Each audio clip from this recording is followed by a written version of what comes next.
Hey everyone, another day, another video on Adams Autos. Today we're going to finally do a snow drive in the 2020 Kia Telluride.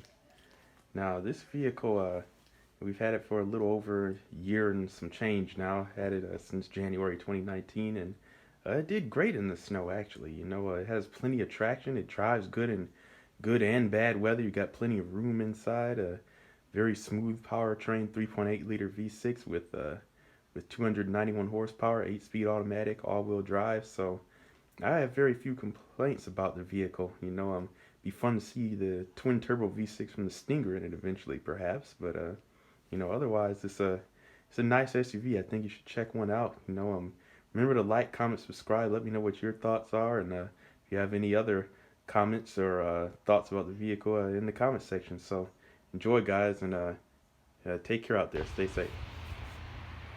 Alright, welcome back to Adams Autos, guys.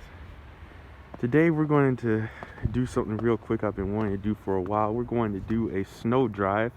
As you see, it's snowing now just before the holidays in the 2020 Kia Telluride. Now last year I drove my Jeep Compass and Oldsmobile Bravada in the snow. They did very well, but didn't have a chance to take this Telluride out. But now we are going to have a chance. As you can see at night, your door handles will illuminate. Clear that out. And you walk up to the car if it's locked. If you have the key in your pocket. This is the Telluride S. It has 20-inch rims on it. All-wheel drive. It does have a snow mode on it. It's got smart key access on these doors here, just front two. Press it, unlock. If you walk away after a while, it'll lock itself. But let's get a quick look at the cargo space. We have the third row folded right now, but pretty good space here. Got underfloor storage right there. You don't get the power lift gate if you don't get the EX and up. Second row space is also pretty good. I can sit behind myself pretty comfortably. Not bad at all. View of the front. All your climate controls, lights, stuff are up here. This has a 3.8 liter V6, 291 horsepower in it, with an 8-speed automatic.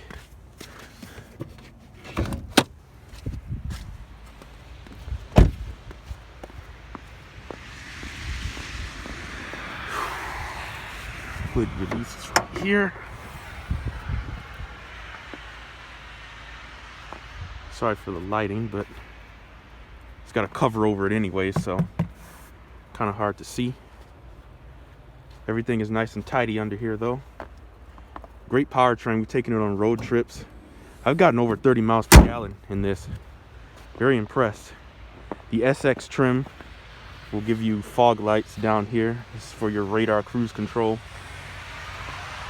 And this has the halogen headlights on it. We'll see how they perform at night and in the snow and all that. Little air vent here.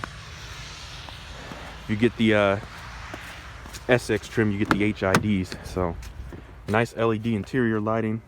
Pretty high quality interior trim on the door panels and all that. I put this wrap on the steering wheel. Wish this had the heated steering wheel, but you got to get the EX for that. One more trim level up. And for 2021, you can get the midnight or the nightfall edition package. So, shutting the door. Supposed to do a little startup sequence, but see if we can get it to do it. When the car is locked, and then you unlock it, and then close your doors.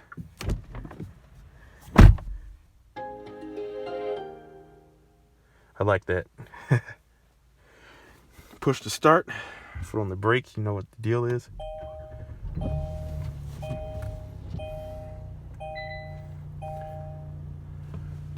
Like here you can see a little bit. So here are your drive modes. Comfort, Eco, Sport, Smart, and Snow. Note that if you switch it to Snow, I've noticed that it comes back on in Comfort when you turn the car off. You also have auto hold, parking brakes. These are your parking sensors over here, your auto stop start. It's not very intrusive in this car. It's pretty good. If you get the EX trimming up, you get automatic dual zone climate. In this trim, you just get the just single zone pretty much, and then separate rear climate controls, which can be controlled from the front. You also get a nicer digital in the middle here, cluster, center display on higher trims, but overall not bad. Heated seats. You can get heated and cooled second row seats as well. You get over here, this is your blind spot monitor and traction control over here. So we're definitely going to cut the traction control off. This button here. There you go. And we're going to put it in snow mode. You get a nice graphic on the dashboard here too. All right, let's set off. Okay, so as you can see, you got a backup camera. So far so good. We're gonna try first, since there's no cars around, it's a quick drift. Quick donut. Yeah, I did great. I love doing that in my Compass and my Bravada. So, you know, you see the Telluride sliding around a lot in the commercials and all that in the dirt and the mud. This definitely has a pretty strong torque vectoring all-wheel drive system in it. So, looks like it's gonna be fine for that. We got a lot of slush out here right now, but love the way the V6 sounds in this too.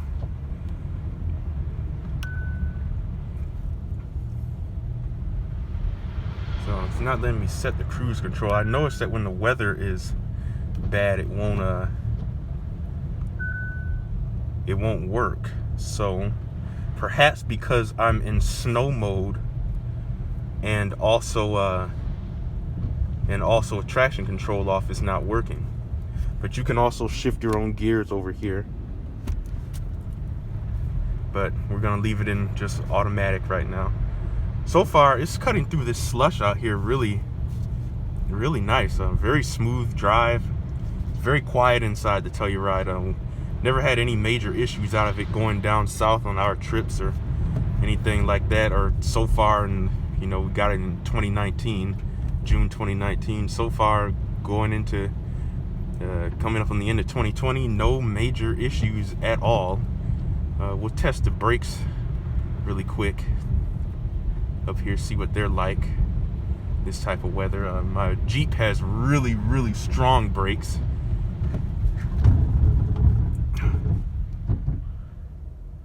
Oh yeah, pretty good. Very good. And it takes off no problem. No wheel spin, no drama, no fuss. Very impressed. And we're going about 30 miles per hour, keeping it kosher, you know. Nothing too fancy. Always remember to drive according to your weather conditions, you know, and all that. And hopefully everybody's staying safe out here with everything going on in this year, you know, the year 2020. So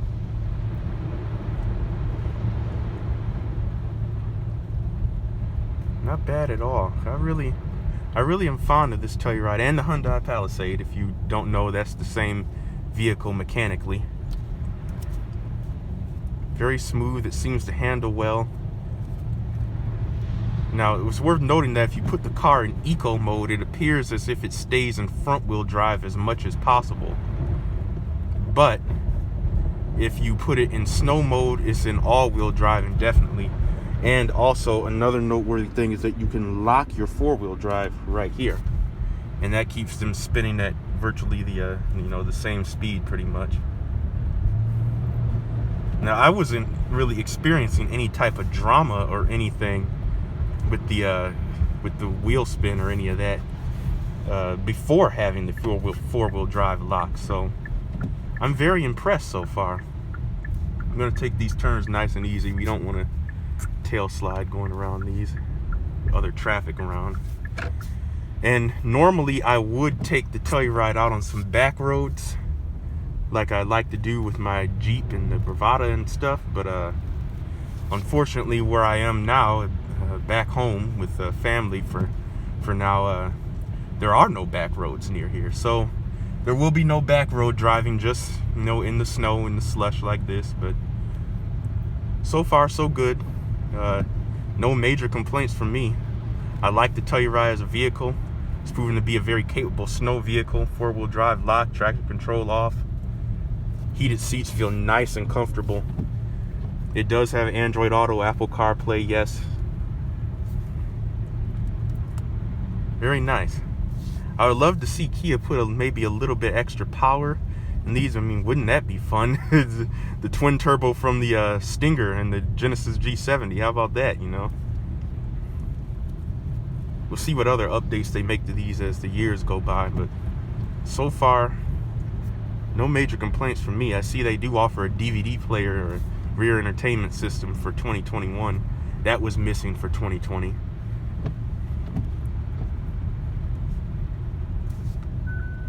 Still not able to use your smart cruise, and obviously, well, when the weather gets bad too, it can't use the lane centering or any of that. It will probably still alert you to forward collision warning if you're coming up too quick on a vehicle like this trailer here in front of me. But best thing you can do for yourself is to just pay attention. Currently getting 20.1 miles per gallon. That's really not that bad, and especially in 4-wheel drive lock and, you know, snow mode, all this stuff. You know, like I said, I've been up over 30 in this, so it can get very good fuel economy, and that's not even factoring in, you know, any type of aggressive driving or anything like that. So overall, I think that if you're looking for a new winter vehicle, you know, and you want something that's kind of stylish, trendy, you know, got to put the Telluride and the Hyundai Palisade on your list. I'm impressed with how smooth this is, how quiet it is. Yes, you can do donuts in it. It's very fun. And it makes a great family car, and I think it really makes a statement. You know, the amount of people that I've had come up asking me about this car in the last year since we got it is very impressive, to say the least. You know, if you're into that, and turn on my auto hold here to hold the brake a little bit, wait for the traffic to go by. All right. And, you know, I really like how Kia is rounding out their SUV lineup. You know, it wasn't that long ago they really didn't have a lot of SUVs in their lineup, but now they do. They've got the Sportage. They've got the new Sorento coming out later this year. They've got also the you know, the Telluride. You know, they've got the Seltos, which is selling well. And so you've got a lot of options from Kia and over at Hyundai too. And I'm really interested to see the Genesis G70 when that comes out. So you know, keep some of those vehicles on your list. You know, and check them out. Check them out for sure, because I'm telling you, this has been a nice experience owning and driving this Telluride, and it's definitely a year-round vehicle. I find that it handles well when the weather is good, and now we can see it handles well in the snow too. You know, especially with this dedicated snow mode and 4-wheel drive, all-wheel drive lock, and all that. It's comfortable, very affordable too. This one was about $38,000 or so. So you don't have to get a $50,000 to $5,000 Telluride, you know, if that's not your style or not within your budget. You know, so definitely check this vehicle out. You know, I think that you know, it's worth putting on your list. So let's pull over and get a last little look here in a minute. All right. So what do we have here? We have another very respectable vehicle from Kia. You know, this did very well in the snow. Like I said, no back roads around, and kind of off-roading situations to take it on, but you know, did pretty good. While we stop in this parking lot, we'll get another walk around of it here. Get your parking brake engage.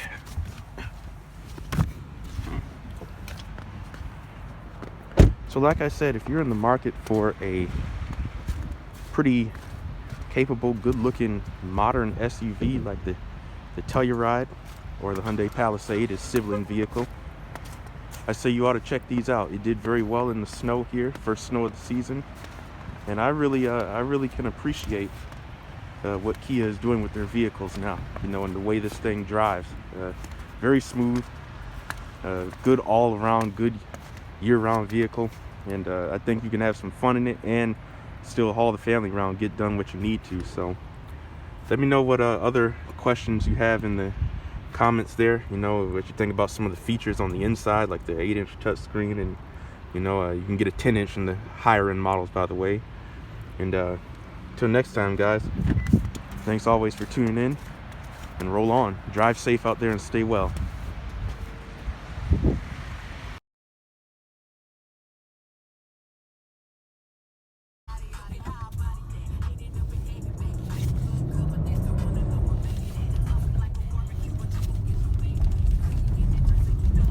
Oh.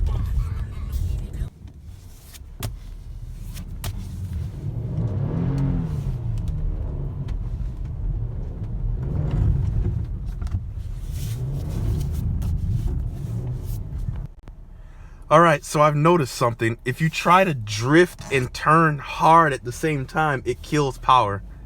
Probably the stability control. I left that on, but you know, basically,